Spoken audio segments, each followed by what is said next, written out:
তৈরি করেনি। তাদের বাসা কি কেউ দেখেছে? তাল গাছে, বিশেষ করে তারা তাল গাছে বাসা নিজে তৈরি করে থাকে। কারণ তারা পাখি কুলে জন্মগ্রহণ করেছে, তারাও বাসা তৈরি করতে পারে, আমিও বাসা করেছি। তাহলে বাসা করলেই যদি মানুষ হওয়া যেত, তাহলে তারা তার পাখি থাকতো না, তারাও মানুষে পরিণত হয়ে যেত।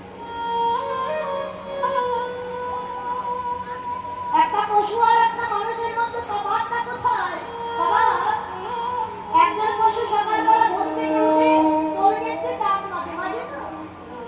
মাজে বাবা, মাজে। তাহলে পশুরা সকালবেলা উঠে কোল দেখতে দাঁত মাজে, মাজে না? অনেকে আমার সঙ্গে বললো, অনেকবার চিন্তা করুন কীর্তন কেন আমার সাধন